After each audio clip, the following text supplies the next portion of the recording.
I got something to talk about, and this is what do you do with certain vintage guitars. So this is a vintage guitar dilemma video, the vintage guitar dilemma video. First off, when you get just a regular clean vintage guitar, it's pretty easy to price. You can look at comps, other ones that have sold, and this is a 1965.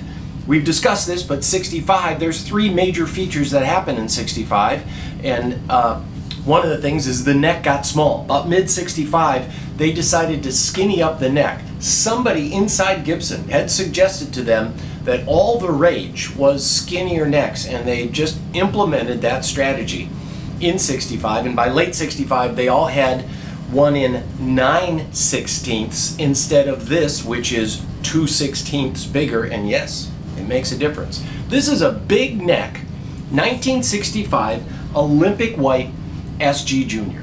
Now, Olympic White was an optional color. That's not a custom color. That's a different thing. A custom color would be crazy. But optional colors, not many people knew that you could get the red SG in the optional color of white. And so there's a lot less of these in white. Plus, as a friend of mine said, SG stands for sinister guitar, and these look rather angelic. When they're in white, they're really a sexy way. They cut, the way they cut these deep bevels in here just really thins it out, and it's a beautiful piece of industrial design. Now, 65 is a year for both Fender, Martin, Rickenbacker, Gibson. Pre-65 guitars tend to get more. I won't get into it, but there's a lot of manufacturing that happened, well, with cars and tractors and everything. There seemed to be this change to a more to building stuff faster, building it more. We need to make more money. That's what they were doing. So I was in Chicago the other day, and I picked up this. This is also a 1965 SG. What do you do with it? Look, first off, you've got a badass bridge instead of the original Lightning bridge. You've got a Larry DiMarzio Super Distortion humbucker. And you've got this hand-painted sign on there. So, plus, it's an original finish, but look at that. It's got gold Grovers. Now, these lightweight, low-mass tuners actually help make the guitar sound better, and guys back then knew that. Now, they were easy to replace because they got them from Kluson. Kluson's now out of business. Someone else is making these tuners, but the low mass in the headstock tends to not eat up sustain, where a heavier mass, although the gears are better, and the gears will stay in, these are better made tuners. They're also heavier and makes the SG a little neck heavy. So what do you do? That's our question. And why the hell did somebody do all this to this precious guitar? I was around in the 70s, and here's something that you should know, that you should keep in mind. The master volume. The master volume didn't come out until Mesa Boogie invented it about 1971, 72. But they were special order amps. With Mesa Boogies back in the mid-70s, you waited up to 2 years to get your Mesa Boogie and have that master volume. 71, 72, that's when Mesa Boogie first hit it. As a matter of fact, they were called like a Super Princeton or something. And they had some control on the master, on the preamps. Your pickup puts out about 0.03 millivolts. A 9-volt battery is 9 volts. This puts out 0.03 millivolts. When you hit a string, that waving across the magnetic field charges an impulse that goes through the cord, and your amplifier takes it and magnifies it by about 2,000. So you can actually get a full volt out of it, and then that feeds it to your power tubes. That's what's going on. Mesa Boogie discovered that they can alter the preamp tubes and get them gainier so it floods it, and then feed it to the power tubes, and you had a master volume. But Marshall came out in 75, 76 with their master volume, first on the 100 watt, but it wasn't largely available. And if you were looking for a used amp, those new ones were expensive and they were hard to get. Music Man amplifiers, Leo Fender, then copied that. And they came out with it in about the same time period, just after Marshall. Marshall showed their amps at the NAMM show and people copied it later.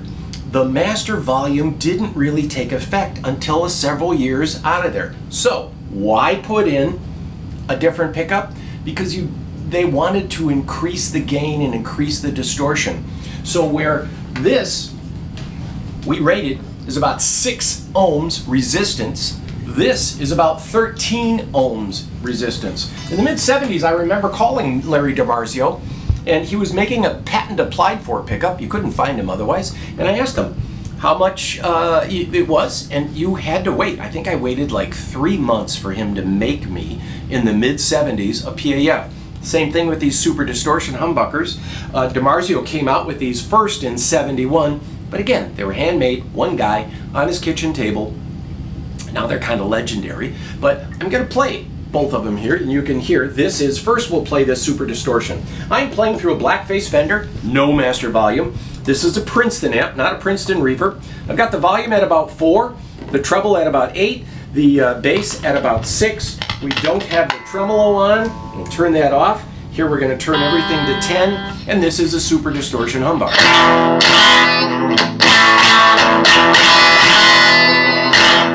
They're kind of bright and tinny, but they will distort an amp, especially if you have a master volume. And that's why they put this in. Hang on, I'm going to get the other one so we can hear it. Here is, same thing with 6K, a regular 1965 P90.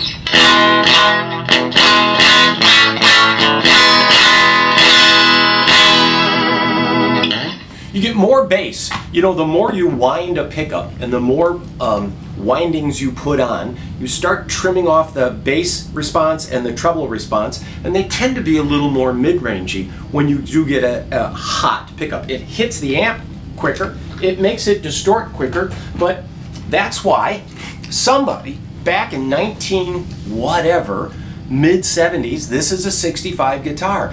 They probably didn't have an amp that distorted unless they were diming it on 10, so they put in a Super Distortion pickup. Also, with the lighter strings, these badass bridges were kind of mandatory. So to keep it in tune, they changed the tuners, they changed this, and now we ask you, what would you do with it? This comes in this case, this is a reissue case. When you're looking at vintage guitars, again, this is easy. You can find exact dead-on stuff to compare, and then you know when you compare what yours is worth.